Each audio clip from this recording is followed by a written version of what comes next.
Praise the lord. యేసునామముకే జయము. మన రక్షకుడు మన విమోచకుడైన యేసుక్రీస్తు అతి పరిశుద్ధ నామములో అందరికీ వందనాలు. చిన్న ప్రార్థన ద్వారా ఉదయకాల వాక్యదానం చేసుకుందాము.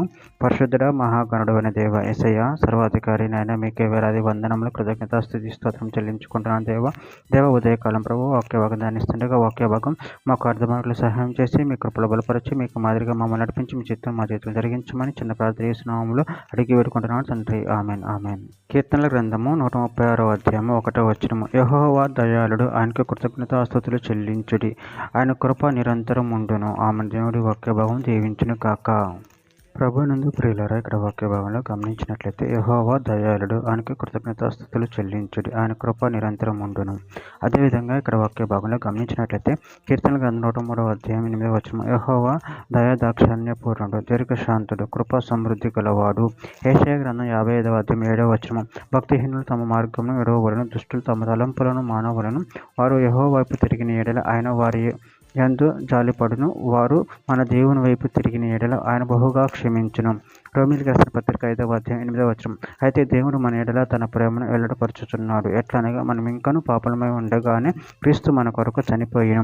ఎఫెసీయులకు రాసిన పత్రిక 2వ అధ్యాయం 4-5 వచనంలో, అయినను దేవుడు కరుణా సంపన్నుడై ఉండి మనము మన అపరాధము చేత చచ్చిన వారమై ఉండినప్పుడు సైతము మన యెడల చూపిన తన మహాప్రేమ చేత మనను క్రీస్తుతో కూడా బ్రతికించెను.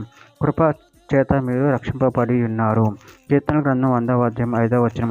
యెహోవా దయాళుడు, ఆయన కృప నిత్యం ఉండును, ఆయన సత్యం తరతరములుండును. విలాప వాక్యంలో 3వ అధ్యాయం 22-23 వచనం. యెహోవా కృప గలవాడు, ఆయన వాత్సల్యత ఎడతెగక నిలుచుచున్నది కనుక మనము నిర్మూలము కాకున్న వారము. అనుదినము నూతనముగా ఆయనకు వాత్సల్యము పుట్టుచున్నది. నువ్వు ఎంతైనా నమ్మదగిన వాడవు. కీర్తనల గ్రంథం 104వ అధ్యాయం 24వ వచనం. యెహోవా నీ కార్యములు ఎన్నెన్ని విధములుగా నున్నవి, జ్ఞానం చేత నువ్వు వాటన్నిటిని నియమించితివి. నువ్వు కలగజేసిన వాటితో భూమి నిండి ఉన్నది. యోహాను సువార్త 3వ అధ్యాయం 16వ వచనం.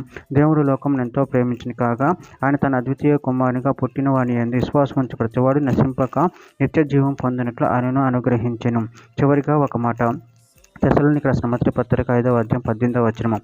ప్రతి విషయమునందును కృతజ్ఞతాస్తుతులు చెల్లించుడి, ఇలాగు చేయుట యేసుక్రీస్తునందు మీ విషయంలో దేవుని చిత్తము. ఆమె. దేవుడి వాక్య భాగం దీవించును గాక. చిన్న ప్రార్థన చేసుకుందాము.